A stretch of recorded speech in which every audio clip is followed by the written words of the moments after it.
Alright folks, I haven't shaved in a bit, hair's a mess, I'm outside, still don't know what this thing is. Anyone who knows? There's a nice long close look. Okay. Tell me what that is. Anybody, anyone, I don't want to pull it out if it's something good, so let me know. Today. Cilantro. Bring you in nice and close. If you look here, this one right here, you see there's the third set of leaves in there, and all of them, wow, they're really crowded. I'm probably going to take a few of them out. That is horseradish. That is just starting. That is going to be huge. It was like the leaves. So you can, I'll give you kind of an idea the size of these leaves. These are just babies for this thing. Like this, these leaves will get really, really, really big. Like that wide, they're huge. What you do with horseradish is actually the root that you use. Now I don't know about the leaves. If you can eat the leaves, let me know. I don't know. I don't want to try it and then end up poisoning myself. I'll probably end up looking it up on Wikipedia or something. But you use the root and you make sauce. If you like some spice, that's what you use.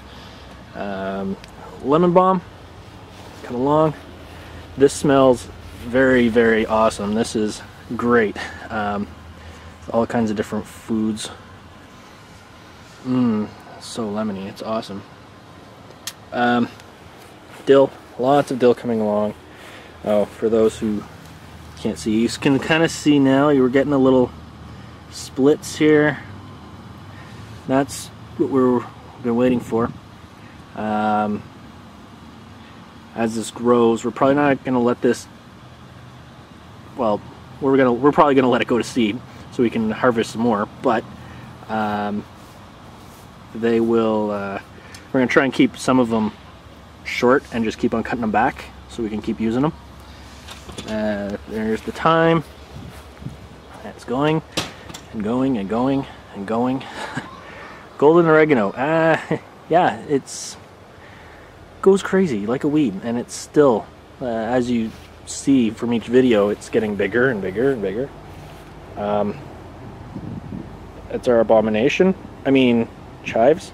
Learned something new about strawberries. These are our 4 strawberry plants.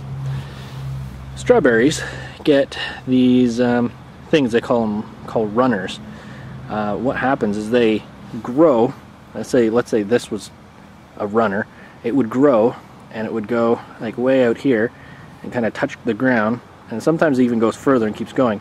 Where it touches the ground, it puts roots down, and that's how it spreads. Now what you can do is take those runners, and I can't remember who it was. I'm going to try and look it up again. Maybe put a link in the underbar.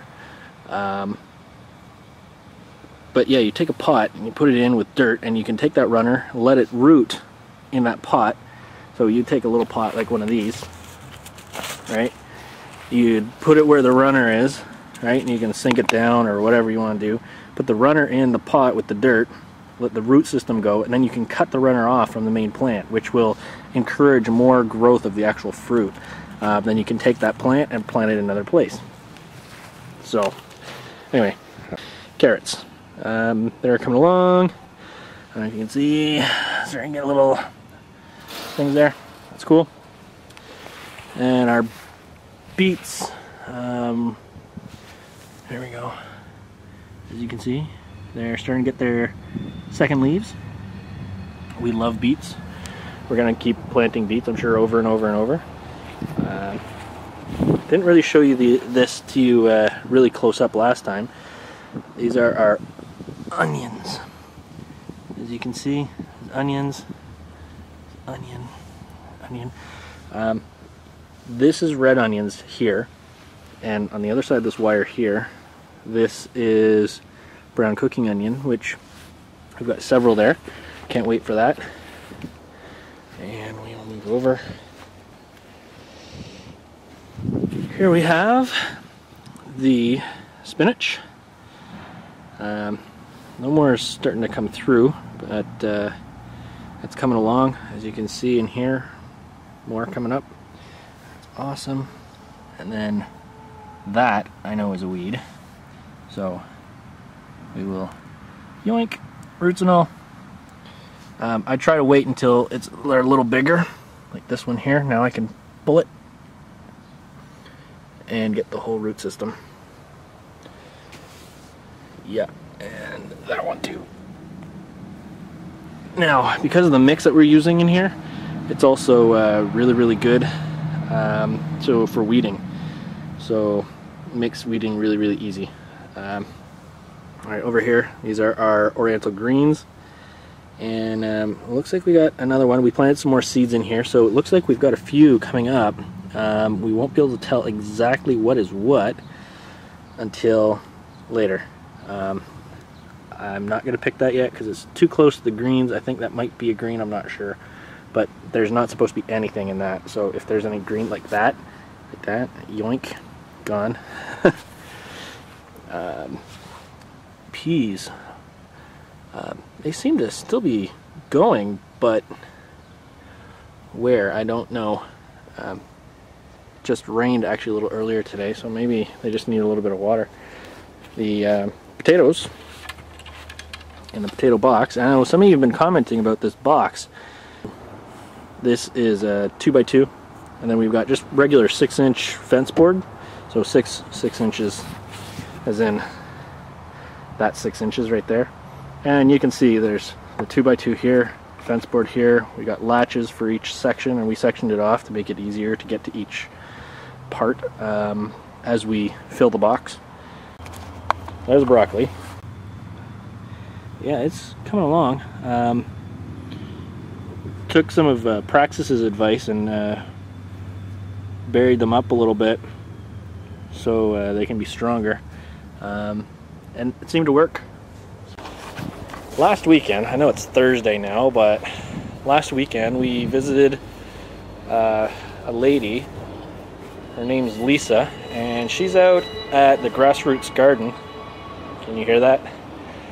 We're situated between two sets of tracks. So one side is like a railway yard where they shunt all the cars and all that kind of stuff, and you hear bangs all the time. And on the other side is the rail that brings all of the goods across the border from the States into Canada. So there's always trains going around here. So I don't know if you can hear it, but there's squeaks and things like that.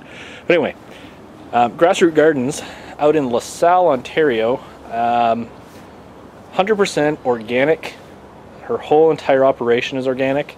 Right now in LaSalle, where her business is, there's a bridge out, so she's not getting a whole ton of traffic right now.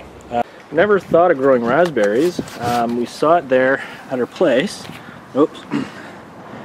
And this is it. We're not sure where we're going to plant it. We know it needs sandy soil, but we'll probably end up putting that into a pot. With raspberries, we found out that you have to cut them back after you harvest. Now, or not harvest, but at the end of the season. Otherwise, they won't really grow back the next year correctly. Well, that's kind of weird. Do they really do that in nature? Do they cut themselves back or have something else cut them back so it fruits continually? I don't know. That's a little bizarre in my opinion. You know, God put the plants here and made them so they would produce fruit, but then you got to cut it back for it to continue going. It's weird. All right, there's the grapes. And oh, that's new. I don't know if you can see in between. It's right there, the bud. And there's bud here, and actually right down here there's another bud and another one. Wow, it looks like maybe down here as well. Really cool. So you know, you're discovering this just as I do. Not like I came out here and looked first. I just brought the camera out and said, hey, you probably want